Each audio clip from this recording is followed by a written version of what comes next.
सौतेली माँ और परियां। एक गांव में रेणु नाम की एक लड़की अपने पिता और सौतेली माँ के साथ रहती थी। उनकी एक सौतेली बहन भी थी। रेणु की माँ अपनी बेटी को बहुत प्यार करती थी, लेकिन वो उसे दिन भर घर के काम में लगा कर रखती थी और उसे ठीक से खाना भी नहीं देती थी। एक दिन रेणु की माँ खाना बनाने के लिए लकड़ी काट रही थी, इसलिए उसे बहुत प्यास लगती है। वह अपनी बेटी को पुकारती है, लेकिन उनकी बेटी गहरी नींद से सो रही है। तभी रेणु पानी लेकर आती है और कहती है, सो रही है इसलिए मैं पानी ले आई। उसकी माँ ये कहकर पानी फेंक देती है कि मैं तुम्हारे हाथ का छुआ हुआ पानी नहीं पी सकती। कम से कम उसने अपनी माँ को खा लिया। अब वह कुछ मिलाकर मुझे शरबत देगी और वहाँ से निकल जाएगी। रेणु बहुत उदास हो जाती है। जब उसकी माँ ने अंदर जाकर देखा घर में पानी बिल्कुल नहीं है, तो वह रेणु को बुलाती है और वह उससे कहती है, क्या मैं जल भर के ले आऊँ? रेणु कहती है, नहीं माँ, मैं बस लेने जा रही थी, और बाल्टी लेकर कुएं पर पानी लेने जाती है।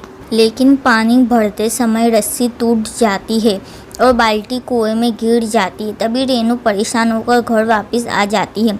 माँ के पूछने पर सब कुछ बता देती है। तब उसकी माँ उसे बहुत कुछ कहती है और कहती है कि जब तक बाल्टी वापस नहीं आ जाती तब तक घर वापस मत आना। अगर तुम आओगी तो मैं तुम्हारे हाथ पैर तोड़ दूँगी। रेणु कुएं पर वापस आती है और बिना कुछ सोचे समझे कुएं में कूद जाती है।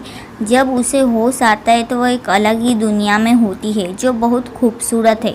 रेणु ये सब देखकर बहुत खुश होती है। जब वह घूमते घूमते थक जाती है तो पेड़ के नीचे बैठ जाती है। अब उसे भूख भी लगी थी। उसे सामने एक हवेली दिखाई देती है। जब वह जाकर उसमें देखती है तो उसे वहाँ एक परी मिलती है। परी उससे पूछती है, आप यहाँ क्या लेने आए हैं? क्योंकि यहाँ हर कोई कुछ न कुछ लेने आता है। फिर रेणु परी को बाल्टी के बारे में बताती है। रेणु की बात सुनकर परी सब कुछ समझ जाती है और उससे बात करती है, बेबी मेरे साथ आओ और उसे एक कमरे में ले जाओ। उस कमरे में कई तरह के व्यंजन रखे हुए हैं। परी रेणु से कहती है, पहले तुम कुछ खा लो, आप भूखे होगे। रेणु पेट भरकर खाना खाती है।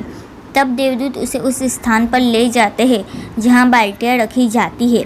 उनमें से वह रेणु को अपनी बाल्टी खोजने के लिए कहते हैं। रेणु देखती है कि वहाँ पर सोने चांदी की बाल्टियाँ रखी है। तभी उसकी नज़र अपनी टूटी हुई लोहे की बाल्टी पर पड़ती है। वह अपनी बाल्टी उठाती है। यह देखकर परी रेणु से कहती है, बेटी तुम बहुत सच्चे दिल की हो। यह सब देखकर भी तुम में कोई लोभ नहीं आया और आपने केवल अपनी टूटी हुई बाल्टी उठाई। मैं इससे बहुत खुश हूँ और आपको उपहार देना चाहती हूँ। तो परी अपनी छड़ी घुमाकर रेणु के हाथ में लोहे की बाल्टी को सोने में बदल देती है और उसे पूरी तरह से सोने और चांदी से भर देती है। यह देखकर रेणु परी का शुक्रिया अदा करते हुए अपने घर चली जाती है।